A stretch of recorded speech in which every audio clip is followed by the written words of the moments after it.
Opa! Fala, Carlos. Tá me ouvindo aí, Thiago? Bem? Tá, tudo bem, tudo jóia. Você tá me ouvindo bem? Perfeitamente, perfeitamente. Pessoal, sejam todos bem-vindos. Eu sou Carlos Silva, eu apresento o programa Paiaiana Conectados todos os sábados ao meio-dia. Você acessa radioconectados.com.br. Pode acompanhar também os nossos podcasts nas seguintes plataformas. Estamos no Spotify, TuneIn, Deezer, Cashbox, Google Podcast, Apple Podcast, e você pode acompanhar todas as entrevistas no site exclusivo do programa, que é paiaianaconectados.com.br. Lá também estão os nossos colunistas, o crítico musical jornalista Sérgio Martins, o jornalista e pesquisador de cultura Assis Ângelo e o escritor Darlan Zurki. Hoje, 3 de julho de 2020, edição de número 100 do Em Quarentena. Essa série de entrevistas que nós começamos aqui no Instagram. Hoje, edição de número 100, centésima edição. E eu fiquei pensando durante esses dias, quem é que eu vou convidar para fazer a edição, a centésima edição? Falei, tem que ser alguém importante, não que os outros sejam menos importantes, mas tem que ser alguém relevante, alguém de peso, entendeu? E eu faço questão de apresentar aqui um dos caras que eu já ouço há algum tempo, né? Apresenta um dos mais importantes jornais do rádio brasileiro. Ele é jornalista formado pela Pontifícia Universidade Católica de São Paulo, foi repórter na Rádio Eldorado, é âncora do Jornal da Manhã, da Rádio Jovem Pan, como disse, um dos principais jornais do país. É autor do livro Biografia das Copas e está prestes a lançar o livro 1970, O Brasil é Tri, a conquista que eternizou a seleção, pela editora Letras do Pensamento. Tiago Berrache, que honra. Obrigado pela aceitação aí do convite. Ô, Carlos, a honra é minha. Eu acho que eu não mereço tantas palavras aí suas, né? Eu fico honrado de estar participando desse programa número 100. E eu queria até aproveitar, porque outras vezes, antes da pandemia, a gente chegou a tentar ensaiar uma conversa presencialmente, né? Mas você sabe que os meus horários na Jovem Pan são muito malucos, né? Eu acordo todo dia às 4h30 da manhã, então essa hora já é madrugada para mim, entendeu? Hoje eu estou aqui com muita alegria e comemorando que amanhã, esse fim de semana, eu estou de folga lá na Jovem Pan. Mas, de qualquer forma, eu estou à sua disposição, agradeço demais pelo seu convite e vamos conversar. Muito obrigado mesmo, viu? Que honra recebê-lo. O Patrick Santos, que nos tornamos Sim. amigos, já passou por aqui, é um cara sensacional. Aliás, você me entrevistou lá no dia do lançamento do livro do Patrick, né? Patrick que coisa Santos. fantástica que foi aquele dia, né? Eu cheguei lá por volta de 6 e pouca da por aí também. noite, e eu falei para o Patrick Santos que o último autógrafo que deram no livro dele foi às 22 horas e 43 minutos, cara. Olha entendeu? só. Uma coisa sensacional, sensacional. Ô, Thiago, quantos anos já de jornalismo, cara? Olha, eu entrei na faculdade em 1996, né? E eu me formei em 99. Só que eu me considero jornalista antes, porque eu comecei a trabalhar na Rádio Dourado em dezembro de 1996. Eu estava nas férias do primeiro para o segundo ano da faculdade. Então agora, em dezembro, eu vou completar 24 anos de trabalho em rádio, né, Eldorado com a Jovem Pan. Na Eldorado foram 8 anos e meio, e na Jovem Pan eu estou lá desde junho de 2005, ou seja, no dia 13 de junho eu completei 15 anos de Jovem Pan, e o rádio, não preciso nem dizer, né, o rádio é a minha paixão, é a coisa que mais mexe com as minhas emoções, e desde moleque mesmo eu ouço rádio, gosto de futebol, ouvindo rádio, o futebol pelo rádio, e também, claro, o jornalismo, que é a profissão que eu acabei escolhendo, e estou nessa até hoje, viu? Você falou aí que gosta do rádio, eu também. Eu, até meus 21 anos de idade, eu não tive luz elétrica, não tive televisão, então o companheiro era o rádio. Hoje Você é nascido onde? Desculpa incomodar, te interromper. Eu nasci no povoado de São José do Paiaiá, município de Nova Açores, a 225 quilômetros de Salvador. O povoado do Paiaiá tem apenas 600 moradores. E lá nós temos hoje a maior biblioteca comunitária do mundo, com 130 mil livros, criado pelo professor Geraldo Prado, e moro aqui há 21 anos e meio, mas sempre, todo ano, eu estou lá no Paiaiá, né? E você falou que gosta do rádio, sempre ouviu rádio, sempre gostou do rádio. A Jovem Pan passou por uma transformação aí, talvez a maior revolução da Jovem Pan, e você acompanhou de perto, não, de dentro mesmo de dentro do processo aí. Você teme que algum dia a tecnologia possa engolir o rádio? Não, olha, essa é a grande discussão que a gente sempre teve, né? Se um dia o rádio ia acabar. O que eu acho é o seguinte, o rádio não vai acabar nunca enquanto existe trânsito em São Paulo, enquanto as pessoas estiverem fazendo alguma coisa, mas puderem continuar ouvindo outra, né? O rádio nunca vai acabar. Quando a TV surgiu em 1950, aqui no Brasil, diziam que a TV ia engolir o rádio não engoliu a televisão não engoliu o rádio. O rádio continua existindo da mesma maneira e muito se reinventando sempre. O rádio é o veículo, talvez, que mais saiba ou mais aprendeu a se reinventar nas últimas décadas. Aí a gente tem a história da internet, a gente tem a história do smartphone, e o rádio sempre se aliou a essas tecnologias. E é o que eu acho que a Jovem Pan faz hoje. A Jovem Pan, além de ser uma emissora de rádio, porque o Jornal da Manhã você pode continuar ouvindo se você quiser, mas você tem a opção de assistir, você tem a opção de ver, de nos assistir. Então a gente está numa plataforma que hoje é a Panflix, que foi lançada recentemente, mas você também pode assistir no YouTube, pode assistir no Facebook, pode assistir até no LinkedIn, se você quiser, aqui no Instagram. E hoje você tem alternativas para consumir o produto do rádio, né? Então o rádio hoje tem imagem, o rádio hoje pode ser só um podcast, o rádio hoje é interativo, porque a gente está falando aqui, as pessoas estão comentando aqui embaixo. Então o rádio hoje se reinventa e o rádio nunca vai acabar. Se alguém um dia falar para você, viu, Carlos, que o rádio vai acabar, não acredite. Eu sou o primeiro a contestá-lo. Tiago, quem estiver apresentando o Jornal da Manhã, da Jovem Pan, todo lá de terno, a gravata, todo engomadinho, né, como diz o Emílio Surita, né? Não imagina que em você também há um apreciador do esporte, talvez o esporte mais fantástico do mundo, que é futebol. E eu estou dizendo que eu sou goleiro, né? Sou só o goleiro, já falei para o Elvídio. Eu também sou goleiro, viu? Você também sou goleiro. Sim. Mas eu falei outro dia para o Elvídio Matos que eu sou o goleiro mais injustiçado do Brasil por não ter ido uma Copa do Mundo, entendeu? Entendi. Então, dentro de você aí, você também tem esse lado esportivo, né? Você sonhava em ser jogador de futebol? Tentou alguma coisa?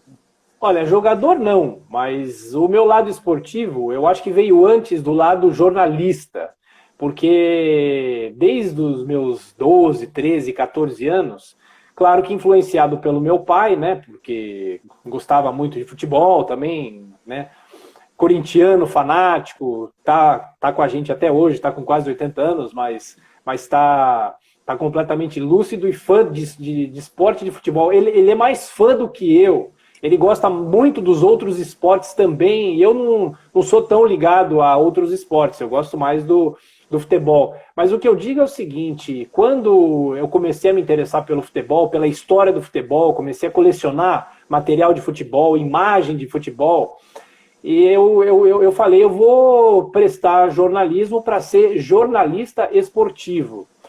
E aí, como eu falei para você, eu acabei começando a minha carreira numa rádio, a Rádio Dourado, que é a rádio do Jornal Estado de São Paulo, que é uma rádio que hoje praticamente não existe mais, mas era nos anos 2000, principalmente, nos anos 90 e 2000, foi uma rádio muito marcante de jornalismo, aqui em São Paulo principalmente, mas era uma rádio que não tinha futebol. Então eu comecei a ir para outros caminhos, eu comecei a fazer cobertura de política, comecei a fazer cobertura de economia. Eu fui para a Jovem Pan para ser repórter geral, não para ser repórter de esportes. Eu nunca fui da equipe de esportes da Jovem Pan, apesar de até hoje todos eles me acolherem, todos sabem dessa minha paixão pelo futebol. Então, assim, hoje eu não me arrependo desse caminho que eu segui. E talvez muito pelo contrário, porque eu não perdi a minha paixão pelo futebol. Acho que se eu virasse um jornalista esportivo que cobre jogo todos os dias, que conhece talvez os meandros, que eu não quero muito ou tomar conhecimento, ou não quero saber muito, né? Eu talvez teria perdido essa paixão pelo futebol e principalmente pelas Copas do Mundo, como você sabe. Então, hoje eu sou um jornalista que eu trabalho na Jovem Pan, apresentando o Jornal da Manhã. Fui por anos repórter da Jovem Pan de rua, porque eu me considero um repórter, eu continuo sendo repórter, mas eu tenho essa paixão de pesquisar a história do futebol e isso acabou virando uma coisa séria também, porque eu já lancei um livro, estou lançando esse outro livro agora sobre a Copa do Mundo de 70 e eu fico muito feliz que as pessoas que trabalham com esporte, muitas delas vêm me consultar, vêm falar comigo, tirar alguma dúvida que elas eventualmente tenham, né? É isso aí. Tiago, essa tua paixão pelo esporte, pelo futebol, te levou, é verdade, a gravar 500 fitas em VHS de jogos de futebol? É isso mesmo? Olha, você vê como as pessoas são malucas, né? Eu, quando lá com meus 13, 14 anos, eu tô falando do ano de 1990, que a gente, como pré-adolescente, empolgado com o começo da Copa do Mundo, a Copa de 90 na Itália, que é uma das piores Copas da história, né? Mas então, empolgado, eu comecei a ler alguns livros sobre Copa do Mundo, e naquele ano de 1990 foi o ano que o Pelé completou 50 anos, né? Sim. E naquele período eu comecei a gravar em fita VHS mesmo alguns programas comemorativos dos 50 anos do Pelé, e de lá para cá eu não parei mais. Aí você falou, eu cheguei a ter em casa 500 fitas VHS, e em 2003 eu comprei o primeiro gravador de DVD, olha só, em 2003, era um gravador da Philips, grande assim. Aí, é enorme. Aí eu comecei de 2003 até 2009, olha só, eu levei 6 anos para conseguir digitalizar todo o acervo de VHS. E hoje eu já estou num outro processo. Pra você ter uma ideia, falando em números, né? São 2.000 DVDs, só que o DVD é uma mídia obsoleta, né? Então já faz uns 4, 5 anos que eu estou passando esses DVDs para HD externo ou para nuvem, né? Hoje eu tenho, acho que 85% desse acervo já totalmente digitalizado. E não é um acervo que parou no tempo e você começa a recuperar esse acervo. Eu continuo gravando, eu continuo trocando coisas com outras pessoas. Então, hoje, para você ter uma ideia, eu tenho, falando em HD externo, são 12 HDs externos, cada um tem 2 teras. Então, são 24 teras de material. É uma coisa de gente maluca, eu concordo, né? Mas é um acervo riquíssimo e que me ajuda muito nas pesquisas. Por exemplo, o livro sobre a Copa de 70, os 32 jogos, eu revi os 32 jogos, eu vi de novo muitas vezes os jogos do Brasil, e esses jogos, né, você ter isso ao seu alcance é muito bom, porque você, sendo um pesquisador, você tem muita coisa em casa, enfim, né? E aí isso daí me ajudou muito a escrever o livro. Você ligava na Bandeirantes para comprar os jogos lá, era, Thiago? Então, no começo dos anos 90, fã já da seleção de 70, eu ficava ligando para as emissoras de televisão. E a gente sabe que o Brasil é um país muito burocrático, as emissoras de TV não ajudam muito, né? Mas no começo dos anos 90, eu não sei como que é hoje, mas no começo dos anos 90, a TV Bandeirantes tinha mais ou menos um serviço de atender o telespectador, e eles faziam cópias em fitas VHS para os telespectadores. E aí eu consegui, dos 6 jogos do Brasil, eu já tinha a final da Copa de 70, e dos 6 jogos do Brasil, ele só não tem a íntegra do Brasil e Romênia, o terceiro jogo do Brasil naquela Copa, mas o Brasil e Tchecoslováquia, o Brasil e Inglaterra, o Brasil e Peru e o Brasil e Uruguai, a primeira vez que eu vi esses jogos foi com essas cópias que a Bandeirantes vendeu. Na verdade, vendeu para o meu pai, né? Eu tinha 13 anos na época. Meu pai que ligou lá na Bandeirantes e negociou com eles. Né? Eu me lembro que meu pai deu um cheque para eles, nem era o real ainda. 93 a gente está falando, né? Sim. Então, e é um acervo rico, porque pouca gente sabe, mas o Galvão Bueno trabalhou na Bandeirantes, né? Sim. E os dois jogos, o Brasil e Inglaterra e o Brasil e Peru, do arquivo da TV Bandeirantes, esses dois jogos estão na voz do Galvão Bueno, numa narração que ele fez depois, né? Obviamente que não é uma narração original da Copa, é uma narração que ele fez depois.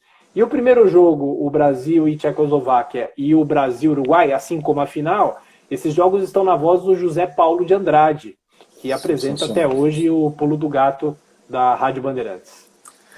Me diz uma coisa, você escreveu aí a biografia das Copas e agora está prestes a lançar aí o 1970, o Brasil é Tri. Quando é que você decidiu escrever um outro livro e por que a Copa de 70? Olha, Carlos, a ideia de escrever um livro sobre a Copa de 70 é muito anterior a esse que foi o Biografia das Copas, que eu lancei em 2018, nas vésperas da Copa de 2018, que é um livro muito abrangente, tem um capítulo por Copa, desde 1930 até 2014, é um livro já, obviamente, defasado, porque foi lançado antes da Copa de 2018 na Rússia, né? Mas desde que eu comecei a gostar de futebol e já era fã da seleção de 70, eu falei, quem sabe um dia eu vou escrever um livro sobre a seleção de 1970, né? Aí, assim, eu fui deixando a vida correr, eu nunca pensei em lançar um livro, quando em 2017, na verdade, veio a oportunidade de eu escrever o Biografia das Copas, que, na verdade, era um trabalho original que eu tinha feito em um blog na internet, que eu dei o título de Colecionador de Copas, contando um pouco da história de cada Copa do Mundo, misturando a história das transmissões esportivas, que é uma coisa que eu gosto muito, faz parte da nossa vida, o jornalismo, o rádio, a televisão, né, os jornais também. Né? Aí depois que eu lancei o Biografia das Copas, eu já estava no comecinho de 2019 e eu pensei, nossa senhora, em 2020 são 50 anos da conquista do tricampeonato, né? E é interessante que eu tive muito retorno desse livro, Biografia das Copas. Infelizmente, eu não consegui que a editora lançasse mais exemplares, foram apenas 1.100, 1.200 exemplares. Até hoje as pessoas me perguntam do livro. Infelizmente, não deu certo para se lançar mais, para se imprimir mais. Talvez, antes da Copa de 2022, quem sabe a gente faça um relançamento, incluindo o capítulo de 2018, mas esse daí é uma outra ideia. Mas aí eu pensei, eu falei, por que não escrever um livro sobre a Copa de 70, que é a minha grande paixão, é o que eu mais gosto. Talvez, fora a seleção de 70, o que eu mais também gostei de escrever e de ler foi sobre a Copa de 50, que foi inclusive meu trabalho de conclusão de curso na PUC. Eu entrevistei alguns jogadores daquela seleção de 50, e fora 50, então a gente fala de 1970. Aí eu comecei a escrever o livro em fevereiro do ano passado, de 2019, já prevendo o lançamento agora no mês de junho. O livro está pronto desde março desse ano, claro, sem os trâmites de revisão, aquela coisa de escolha de fotos, né? Mas o livro, se não fosse a pandemia, o livro já teria sido lançado agora no mês de junho, coincidindo com a conquista, com os 50 anos da conquista. Aí, no dia 21 de junho, o dia dos 50 anos, eu divulguei nas redes sociais a capa do livro. Linda, ficou bem legal, a editora fez um trabalho muito legal, e a foto de capa é muito bonita, que é uma foto dos jogadores de costas. Né? A gente tentou fugir um pouco do óbvio, né? Dos jogadores perfilados, assim, de frente. E eu falei, essa foto dá uma noção de movimento. É uma foto do arquivo da editora Abril, da Placar. Então, te interrompendo um pouquinho, Thiago. Não, vamos lá, claro. Sabe o que eu acho legal nessa foto?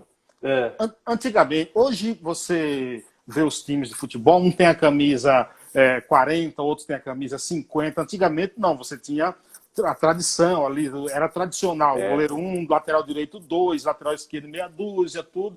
E nessa foto você vê o 9, o 10, o 11, o 7, o 5, a tradição, a identificação através do número da camisa. Né? Hoje a gente vê um jogo de futebol e você vê uma camisa com número, sei lá, 50, 60, sei lá, 28. Muitas vezes não há hoje mais essa identificação, né, dos jogadores com o número da camisa, como foi, obviamente, até hoje a camisa 10 do Pelé e de outros jogadores. E você me perguntou por que a Copa de 70. A Copa de 70, para mim, reúne 3 coisas que eu mais gosto.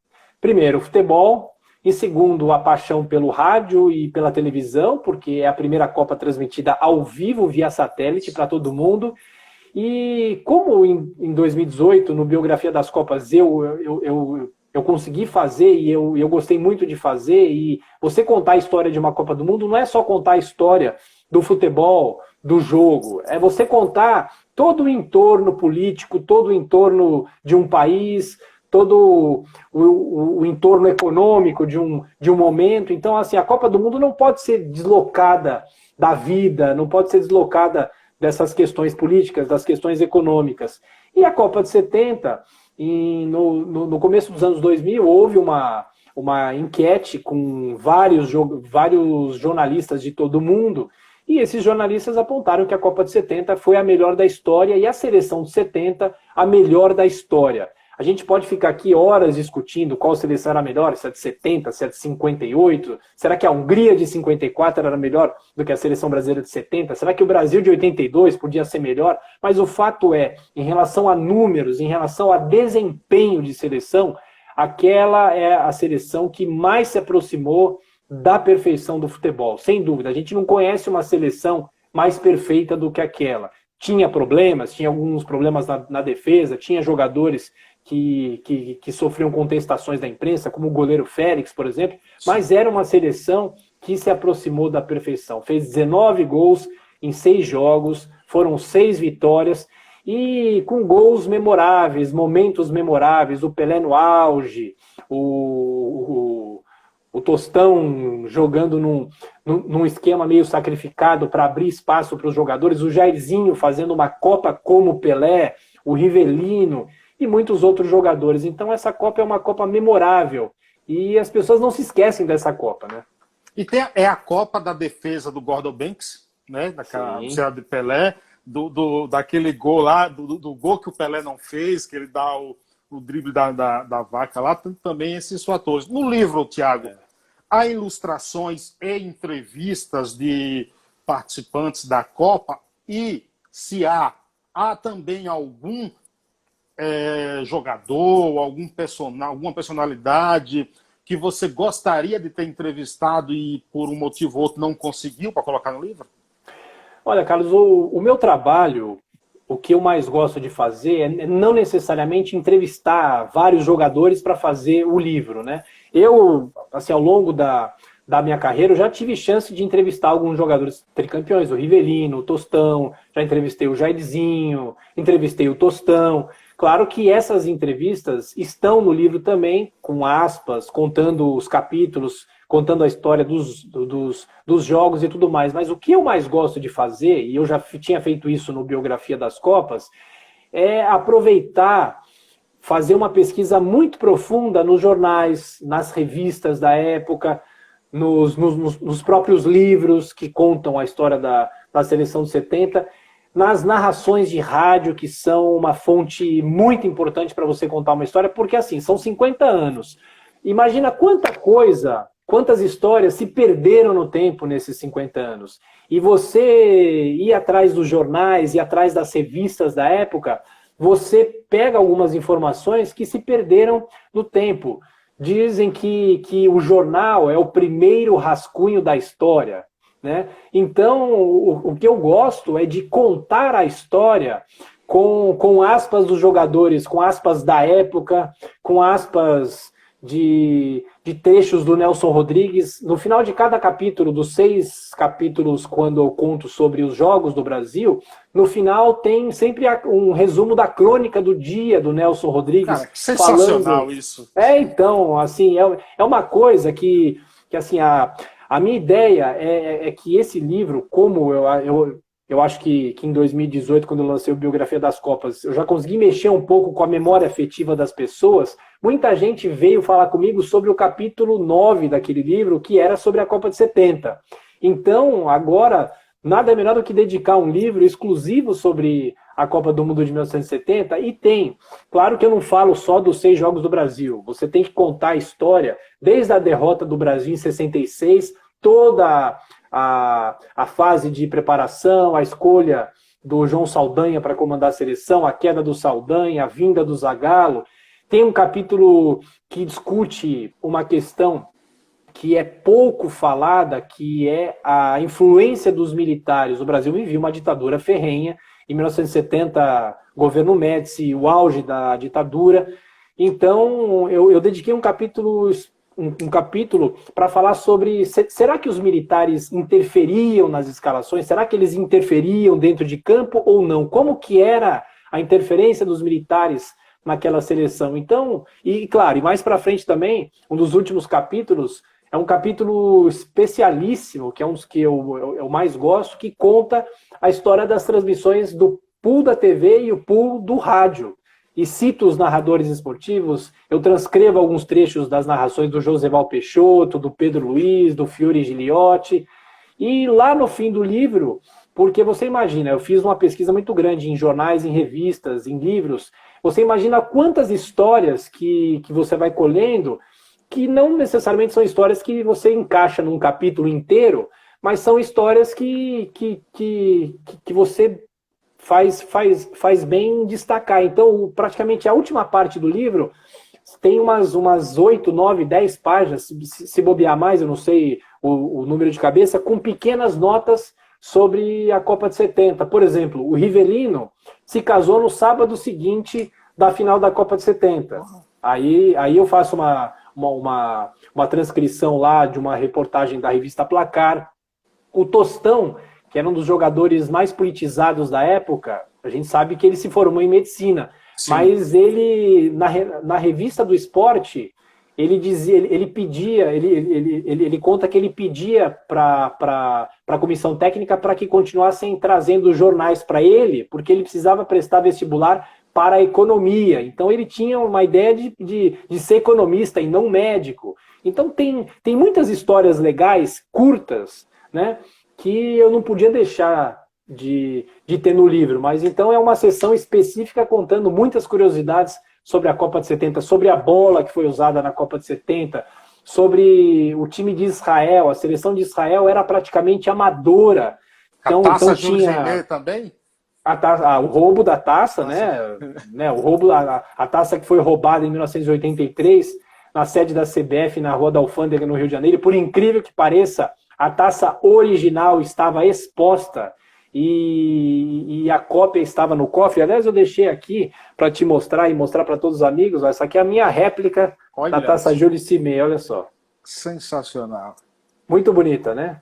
Privilégio isso aí, é um privilégio. Sensacional. É uma réplica praticamente perfeita. Ela foi criada para a Copa do Mundo, em 1930, e no regulamento dela, quem conquistasse, a seleção que conquistasse essa Copa 3 vezes, ia ficar com a posse definitiva. Então, o Brasil e Itália, em 21 de junho, fizeram a final da Copa de 70, e o Brasil ganhou e ficou com essa taça definitiva.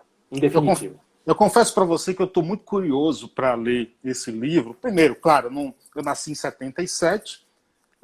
Eu sou um ano mais velho que você, eu nasci em 76. Então eu te devo respeito aqui, porque você tem que respeitar os mais velhos, né? E mesmo assim, eu só comecei a assistir televisão a partir de 99, quando eu chego aqui em São Paulo. Até então eu não tive televisão em minha casa, porque eu morava na roça, não tinha energia elétrica. Mas eu já li muita coisa sobre as Copas, sobre futebol, porque eu gosto. Mas eu estou curioso assim, para ler sobre a cobertura da imprensa, do rádio, e também eu quero ver como é que o Tiago Berrache inseriu nesse livro esse capítulo sobre os militares. Uhum. Entendeu? E isso me despertou uma grande curiosidade, e eu estou doido que você lance. Espero que passe isso logo para você lançar, claro. Porque eu quero ir no lançamento para pegar o autógrafo também, né?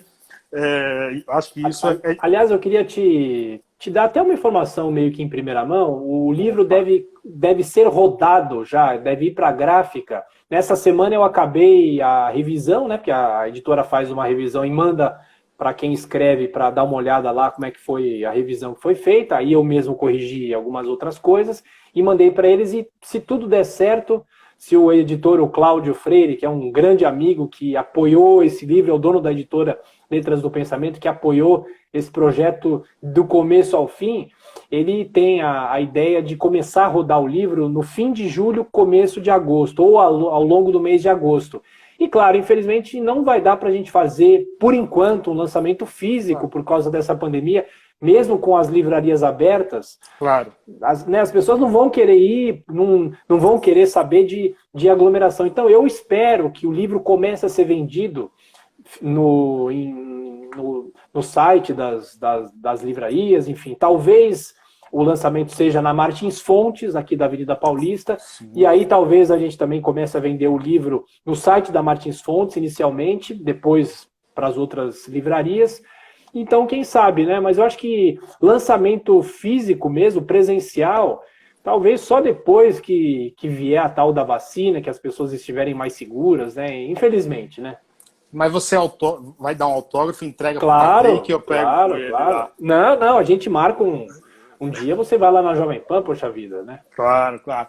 E o legal, só para terminar, o livro o Biografia das Copas de 2018 é o que eu te falei. Ele é um livro que fica defasado porque é um livro de Copa do Mundo que a cada 4 anos a gente tem a competição. Agora, esse livro de 1970 é um livro que eu considero atemporal, ou seja, ele vale para hoje, vale para daqui a 10 anos, vale para daqui a 30 anos. Então eu sempre vou estar disponível esperando lançar ou relançar esse livro várias vezes, atualizando sempre, né? Tem um capítulo sobre os próprios jogadores, os 22 jogadores e o Zagallo, né? O título desse capítulo é As Feras de Zagallo, que é uma brincadeira que eu faço por causa das feras do Saldanha, e lá tem a ficha completa de cada jogador, né, Carlos? Nós podemos dizer que esse teu livro, ele vai um pouco além dos textos que biógrafos estão acostumados a escrever, biografias? Eu não sei se ele vai um pouco além. O que eu tentei, né, o que eu tentei colocar nesse livro é muita paixão pelo tema, né?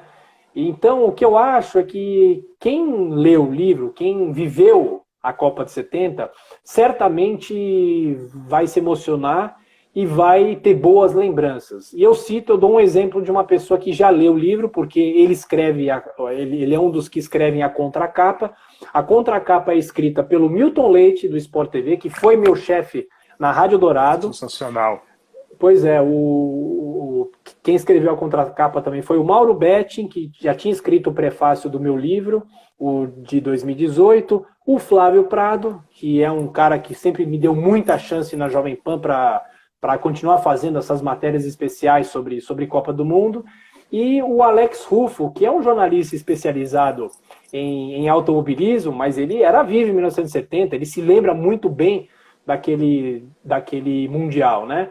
Então, eu cito o Milton Leite. O Milton Leite leu o livro e ele falou, olha, Thiago, eu fiquei emocionado porque eu praticamente virei narrador esportivo. O meu sonho um dia era de ser narrador esportivo, porque ele teve uma longa carreira antes de ser narrador esportivo.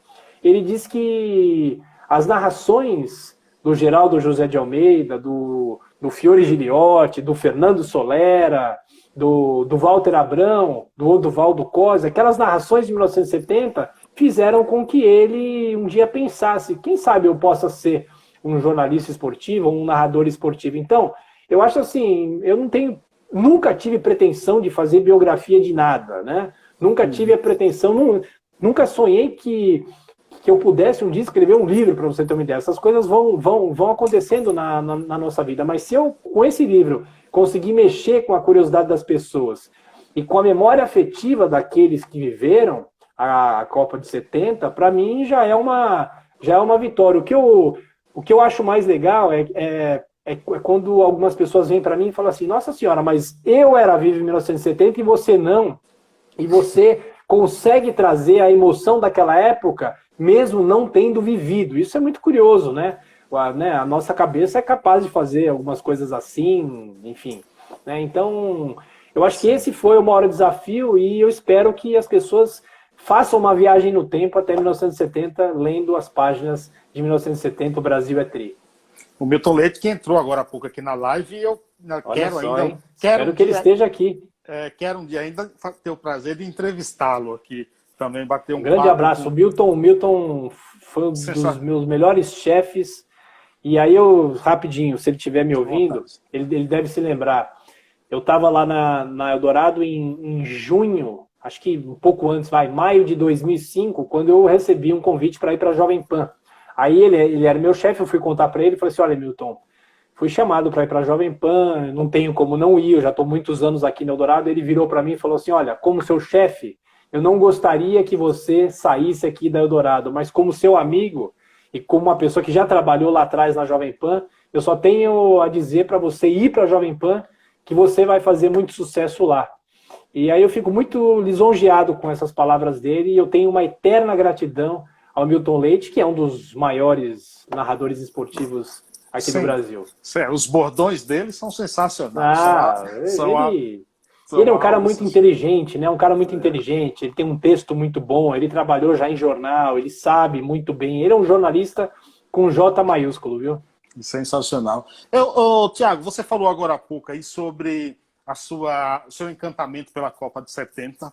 E num bate-papo aí pro blog Terceiro Tempo, você disse que o melhor técnico para você foi Tele Santana, que é elogiado pela seleção não ganhou a Copa de 82 e 86, mas elogia sim em função do futebol bonito praticado. Assim, você pode vir a escrever um livro sobre a seleção de Tele Santana e por que não o técnico de 70 foi o melhor para você?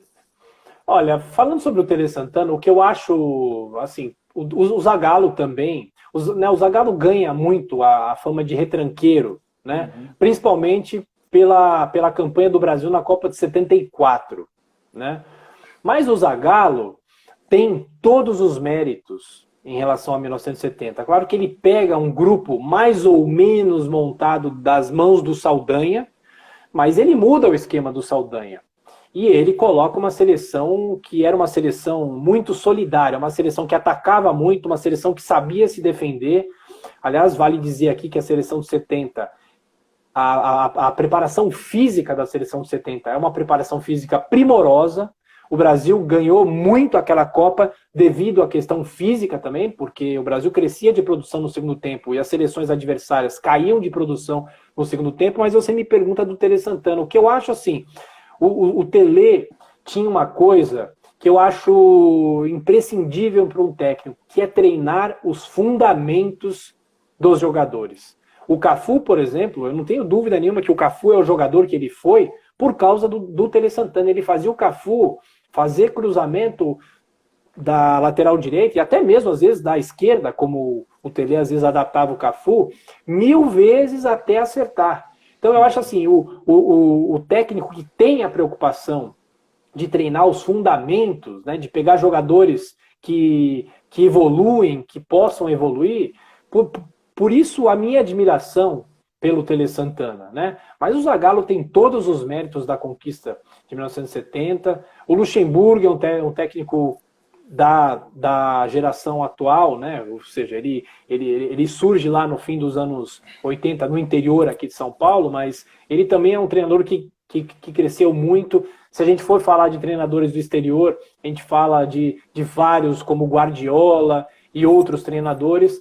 Então, assim, agora, escrever um livro sobre, talvez, a seleção de 82, o que eu gosto muito da Copa de 82, assim, eu não queria escrever um livro sobre a Copa de 82 para discutir por que o Brasil perdeu ou não, né?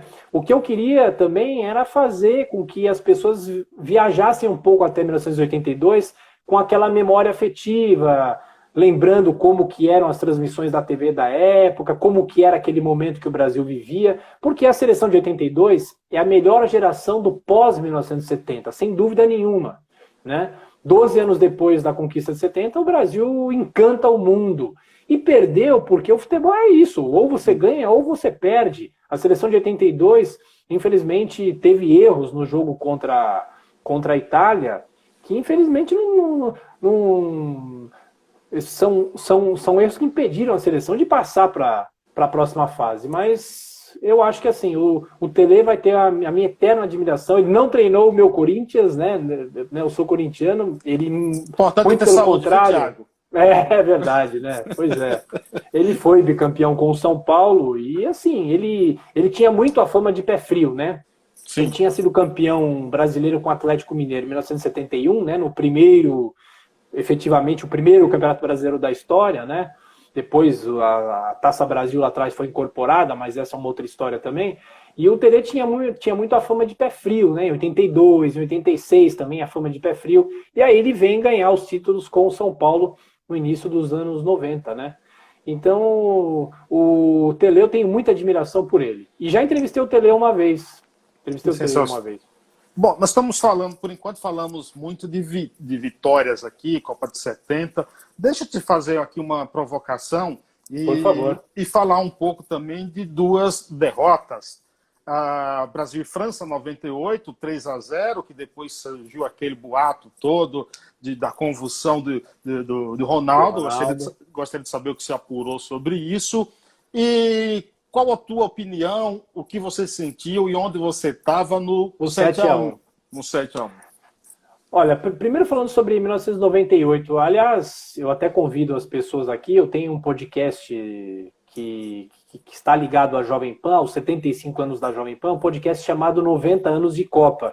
Porque esse aqui, o ano de 2020, é um ano que nós não temos uma Copa do Mundo, mas é o ano que a Copa do Mundo celebra. Aliás, daqui a 10 dias, a Copa do Mundo vai completar 90 anos, que foi quando começaram os jogos em 1930 no Uruguai. Né? Então, o capítulo que está no ar, o último capítulo que eu coloquei no ar na terça-feira é justamente sobre a derrota do Brasil em 1998, né? Aquela seleção de 98, eu acho que assim, não tem uma pessoa que não fale que era uma seleção ruim. Não era uma seleção ruim, era uma baita de uma seleção. A Copa de 98 é mais ou menos uma transição da vitória de 94 para a vitória de 2002. É uma Copa que está no meio de duas vitórias do Brasil, né? E aí, por incrível que pareça, hoje, sexta-feira, eu estava revendo a disputa por pênaltis do jogo Brasil e Holanda, da semifinal em Marsella.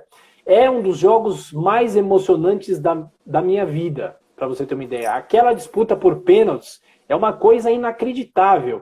E a forma como o Zagallo incentivava os jogadores... O Zagallo de 98 ele podia até ser um pouco ultrapassado taticamente. Uhum. Né? Eu não gosto muito de discutir tática, porque eu não sou muito fã de tática, de falar 4-3-3, 4-2-4, eu não gosto muito disso. Né? Mas o Zagallo ele podia até ser um pouco ultrapassado em relação à tática, mas ele era uma pessoa muito vibrante, ele vibrava com a seleção brasileira. Então... aquele jogo é um jogo símbolo e, infelizmente, o Brasil perdeu a final da Copa de 98, mas a França teve todos os méritos, e, claro, você falou do que aconteceu com o Ronaldo, né? Que na época ainda era chamado de Ronaldinho, né? Isso. O que eu acho, assim, eu sou contrário a todas as teorias conspiratórias. Tem teorias conspiratórias que o Brasil vendeu a Copa de 98 para a França e depois, em troca, ganharia a Copa de 2002. Isso é bobagem. O que eu acho é o seguinte, eu conversei com alguns jogadores, o próprio César Sampaio, né, vi depoimentos de vários jogadores, eu acho que o que aconteceu foi aquilo mesmo. O Ronaldo passou mal no dia do jogo, né? O Zagallo colocou até o Edmundo na lista definitiva para entrar em campo, mas em cima da hora o Ronaldo falou, Zagallo, eu quero jogar, entendeu? Só que a seleção entrou em campo totalmente apática. Se a seleção não tivesse entrado daquela forma apática, podia até ter perdido a final para a França, porque tinha um bom time, tinha o Zidane, tinha outros grandes jogadores, mas naquela final, infelizmente, o Brasil perdeu, e perdeu na casa da França, com todos os méritos para a França.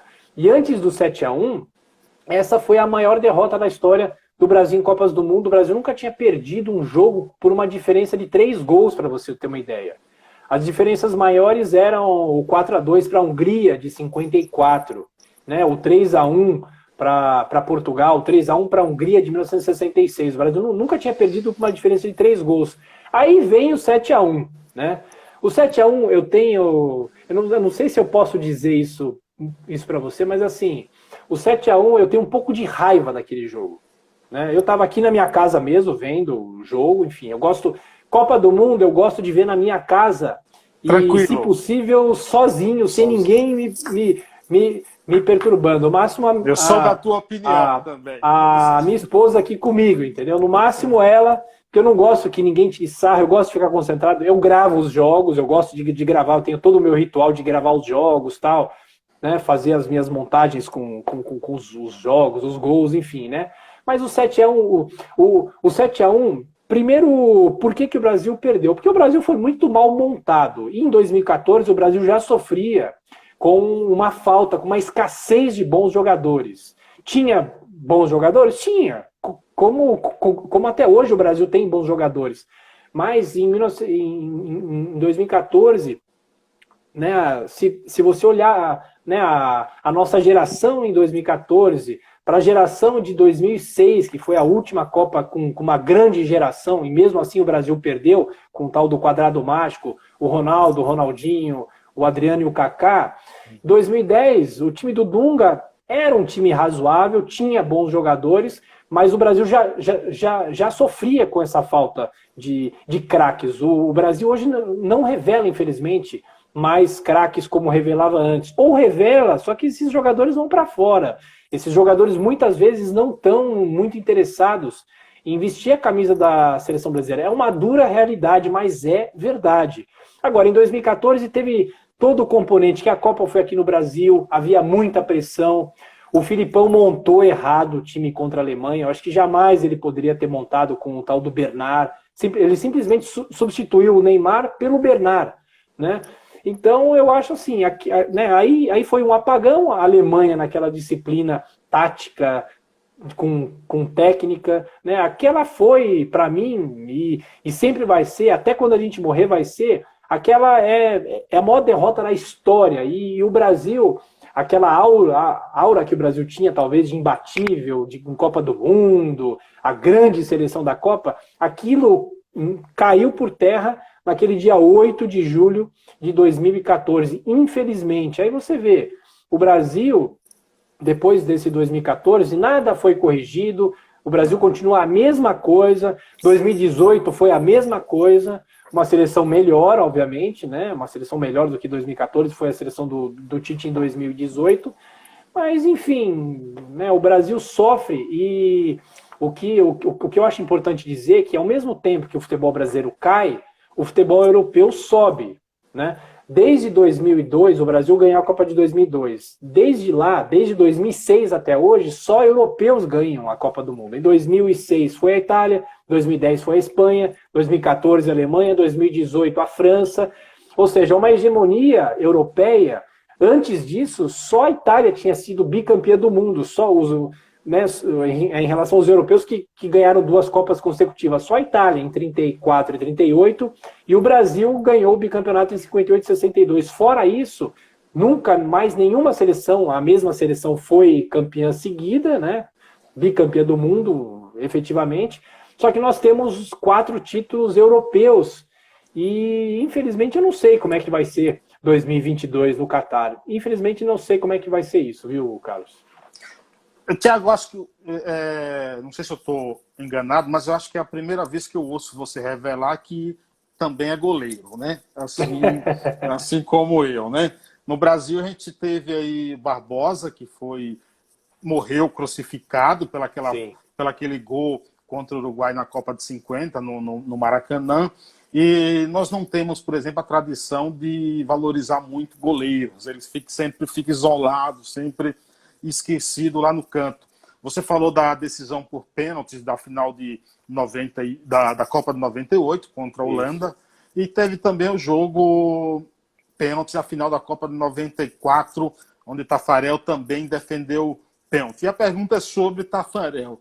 O Taffarel ele merece um capítulo à parte na história das Copas, jogando aí pela seleção brasileira? Olha, eu acho que sim, porque, né, você falou do Barbosa, né, o Barbosa foi crucificado, o Barbosa dizia que a pena máxima no Brasil era de 30 anos, e a Copa do Mundo de 50 estava quase completando 50 anos, o Barbosa morreu antes daquela Copa fazer 5 décadas, né? E em relação ao Barbosa, ele foi crucificado, ele dizia que então, a pena máxima no Brasil era de 30 anos e a Copa de 50 já eram 50 anos que ele tinha que ficar dando explicações por que o Brasil perdeu. Aí, antes de falar do Taffarel, eu vou citar o Félix, que é campeão do mundo em 1970. É o goleiro do tricampeonato. Você imagina, se um goleiro campeão do mundo é execrado como foi o Félix, você imagina um goleiro como o Barbosa que perdeu a Copa do Mundo. O Brasil é um país em casa. O Brasil é um país inacreditável. O Brasil não valoriza os craques, não valoriza os bons jogadores.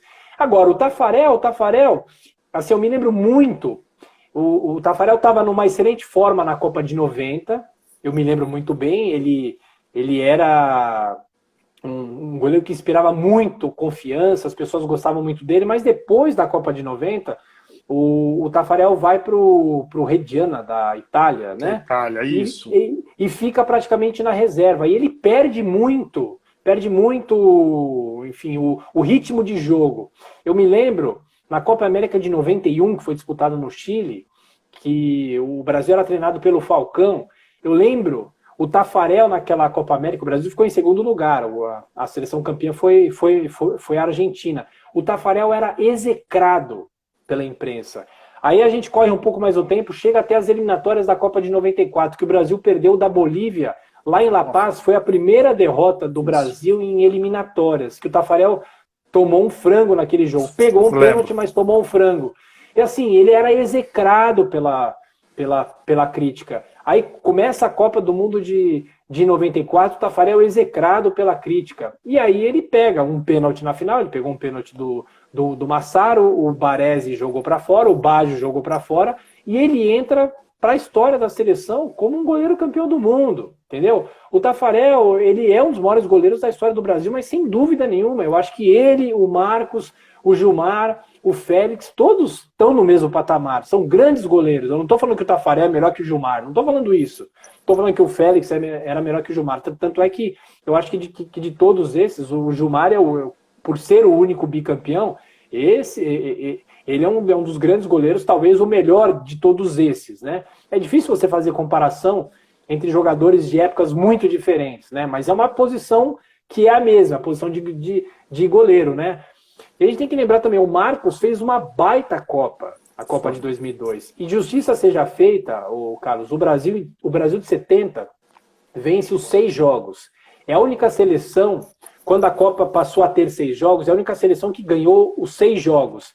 E a seleção de 2002 também é a única seleção a vencer os 7 jogos, quando a Copa do Mundo passou a ter os 7 jogos. Então, assim, os goleiros têm que ser reverenciados, o Taffarel tem que ser reverenciado, o Félix tem que ser reverenciado, o Gilmar, o próprio Marcos, entendeu? A gente tem que exaltar os nossos campeões e também aqueles que perderam a Copa do Mundo. Pessoal, o livro é 1970, O Brasil é Tri, a conquista que eternizou a seleção, pela editora Letras do Pensamento, autor, jornalista, apresentador, biógrafo, Tiago Berraich. O Berraich já acabou? Faltam 2 minutos. O Berraich é alemão? Então, a língua é alemã, né? O Berraich, o termo é Uber, é acima, o Reich é império, reino e tal. Só que a minha origem é polonesa. Os meus avós, por parte de pai, vieram da Polônia. Então, a minha origem é polonesa. Tiago, eu confesso para você que eu termino esse bate-papo aqui muito honrado, muito lisonjeado. Imagina, eu que agradeço. Entrevistar um dos grandes jornalistas do nosso país, apresenta em um dos principais jornais no rádio, que eu tenho alguns critérios. Eu também acordo cedo, eu acordo 5h30 da manhã. Até 11 horas da manhã eu não ouço nenhum tipo de música, então eu ouço o jornal da Jovem, isso, eu ouço rádio, sou fã de rádio. Então, assim, eu gostaria de parabenizar também pelo trabalho na Jovem Pan, pela apresentação ali, pela mudança, revolução aí que a Jovem Pan passou. Cara, e agradecer mesmo, assim, de você ter aceitado e participar da edição número 100 aqui do Em Quarentena. Muito obrigado. Olha, eu volto sempre que você quiser, a gente fala mais pra frente, a gente faz mais uma live proximamente para falar do do livro. Agradeço a você pelo carinho, pela atenção comigo, por estar sempre aí conectado comigo. E muito obrigado mesmo. E eu agradeço. E parabéns pelo seu trabalho também, pelo seu fanatismo pelo rádio. Estamos juntos, nas ondas do rádio. É isso que importa, viu, Carlos? Você só tem um defeito, é corintiano, mas... Você é o quê? Você é o quê? Eu torço para 2 times, nessa ordem. Pro Corinthians perder e pro São Paulo ganhar. Ah, tá bom. Você é São Paulino. Obrigado, Combinado. Thiago. Valeu. Obrigado, cara. um abração, viu? Obrigado Valeu, mesmo. gente. Obrigado a todos, Valeu. gente. Um abraço. Tchau, tchau. Tchau, até a próxima. Tchau. Até a próxima.